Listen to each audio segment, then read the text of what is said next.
Hello and welcome to this webinar, Resistance to Tyrants is Obedience to God, Romans 13, a prologue. Well, a prologue is an introductory section of a literary work that comes before the main narrative. It sets the stage. And so this video sets the stage for a study of Romans 13, a 250-year-old sermon called The Morning Gun of the American Revolution.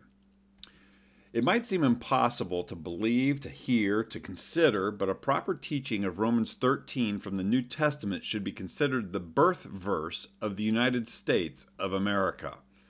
John Adams considered a sermon from 1750 from a 29-year-old preacher on Romans 13 to be the morning gun of the American Revolution, a sermon that was the firing shot. It was one of many that laid the groundwork for the American Revolution.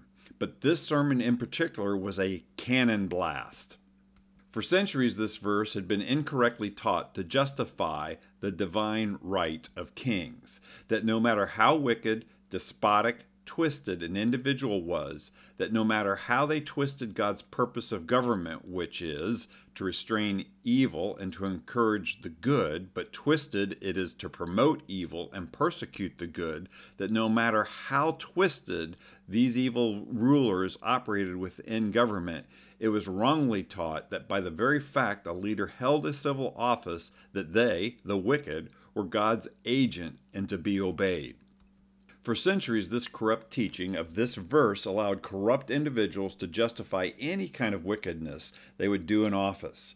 After all, if they held office, God must have put them in office, so whatever they conceived of doing, they had God's authority. This requires one to have the mindset that God's purpose is to put someone into civil office that would war against his own will, that would war against God's will. How does that make any sense?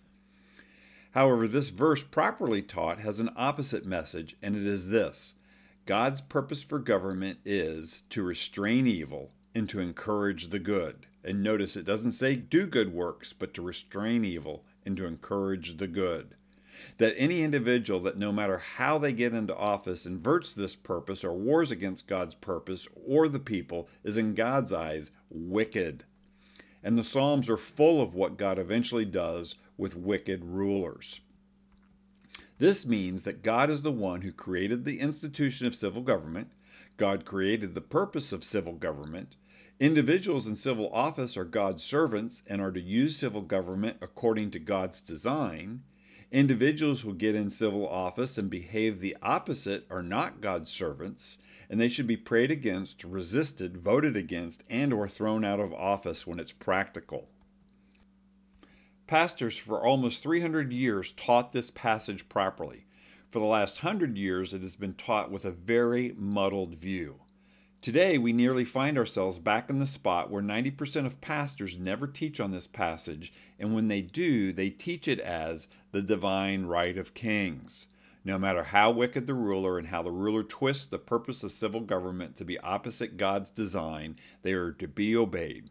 The people should just go along with the wickedness and pray, never stand up to it, never get organized, and vote it out. A false teaching of being a Christian means always being nice has invaded the land. This false teaching basically says being a Christian means being nice. Never judge any action as wicked. That would be controversial. And okay, if the government comes and puts a gun to your head, you can stand up to that and try and escape or fight back. But if you want to be a good believer, a nice believer, then you would never call out wickedness. Someone could get upset and then not consider the claims of Jesus. Meanwhile, this approach lets wicked people use government to create a hell on earth. But nice Christians should not say anything because that would be being political. This series resurrects and refires a 250-year-old sermon, The Morning Gun of the American Revolution. This series calls hogwash on the always nice heresy, calls out pastors and Christian leaders to repent of their passivity, calls out coward pastors and leaders, calls out fearful pastor to be courageous, and calls out men to be manly. The gospel is not advanced when the church is trampled upon, when men are made cowards, when the church does not confront wickedness, and weak men hide behind the "we just want to be about the nice gospel." when millions around them are perishing because they are afraid to speak up with conviction and authority, when there's no great standard of truth and righteousness that's brought forth. Churches that are getting this right are exploding as courage is attractive. Cowardly churches are shrinking and dying as they should be. Someone once said there are no crowns for cowards. The book of Revelation says this, but the cowardly, the unbelieving, the vile, the murderers, the sexually immoral, those who practice magic arts, the idolaters, and all liars, they will be consigned to the fiery lake of burning sulfur. Did you see that cowardly was the first on that list? Not something that God likes or endorses. God says, who rises up for me against the wicked? Who stands up for me against evildoers? God also says, be watchful, stand firm in the faith. Act like men. Be strong.